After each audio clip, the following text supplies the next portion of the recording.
Olá, caros alunos! Estamos aqui para tratar sobre a disciplina Prática Pedagógica Interdisciplinar 4, Literatura, cuja carga horária é 60 horas. Meu nome é Adriana e a gente vai, em 4 unidades, tratar sobre literatura na formação do leitor. A unidade 1, ela contém 2 aulas, o que é leitura, leitor e literatura. A aula 2, formando os leitores, ou os leitores se formam. Na aula 1, vamos tratar sobre as diferentes concepções de leitura e de leitor. Conhecer diferentes concepções de literatura, refletir acerca da natureza e do papel do texto literário na formação do leitor. Sobre as diferentes concepções de leitura e de leitor, nós podemos destacar 2 visões ou 2 concepções, a reduzida e a ampliada. A reduzida, ela trata da simples decodificação dos símbolos gráficos, da compreensão das palavras e expressões, seu sentido mais imediato. Já a ampliada, ela trata dos múltiplos sentidos de um texto, as condições de produções do texto, externas e internas.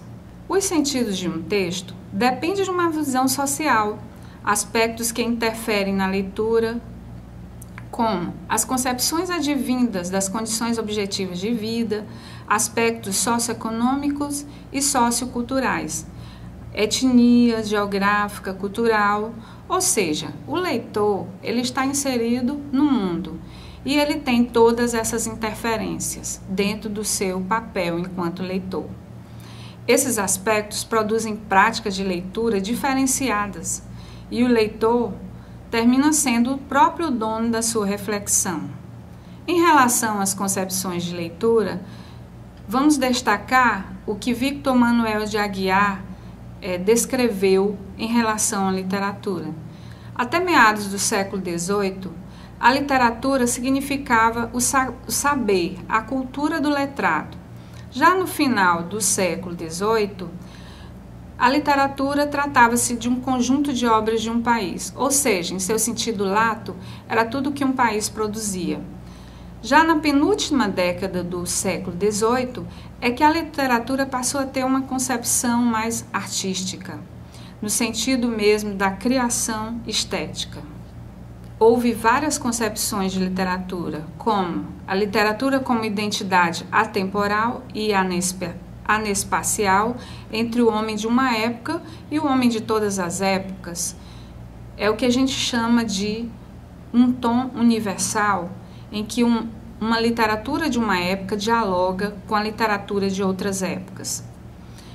Houve também a concepção da literatura engajada, uma literatura inserida dentro de um tempo em que os seus autores se preocupam com o contexto político, socioeconômico da época e tratam das questões sociais e políticas do seu tempo. Já em relação à aula 2, nesse material que nós estamos tratando aqui, ele vai abordar sobre as diferentes concepções relacionadas à formação do leitor. Como é que se dá esse processo de formação do leitor? Ele se dá vinculado aos primeiros rituais de iniciação.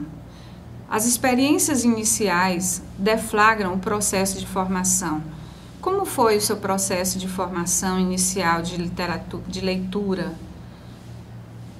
O gosto pela leitura é estimulado por mediadores, contexto local, ambientes, geradores locais como a casa.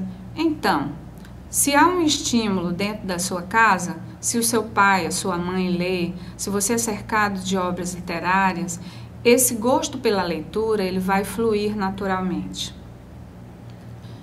É muito importante observar que os espaços de leituras e os adultos leitores são responsáveis pelo desenvolvimento de ações positivas na formação de leitores em potencial, ou seja, se o ambiente gerador em que a pessoa vive, ele influencia diretamente na sua leitura, e se o adulto que cerca a criança, ele já incentiva a criança desde cedo, ela vai ter uma tendência a ser um leitor em potencial. Tomando por base esses elementos geradores da leitura, serão geradas leituras desiguais, leitores desiguais, porque as condições de produção dessa leitura são desiguais. E a escola é um ambiente privilegiado que pode formar um leitor em potencial. Então, nesse caso, a escola poderia até diminuir essas desigualdades. Mas o que se percebe na prática é que a escola tem técnicas geralmente enlatadas, presentes em livros didáticos, paradidáticos, consumidos como mercadoria, que escolarizam formas e receitas. Qual seria, então, o papel ou a função da escola no processo de formação do leitor? Formar leitores porosos, ou seja, leitores abertos, inquietos, críticos, perspicazes, capazes de receber tudo o que uma boa história traz. O que saibam por que não usufruíram aquele conto. Literatura é arte, literatura é prazer. Que a escola encampe esse lado. É apreciar e isso inclui criticar. Formamos leitores ou os leitores se formam? Os sujeitos leitores se formam a partir da realidade local, que é múltipla, heterogênea e rica. Aqui encerramos a nossa unidade 1 e nos encontramos na próxima unidade, na unidade 2.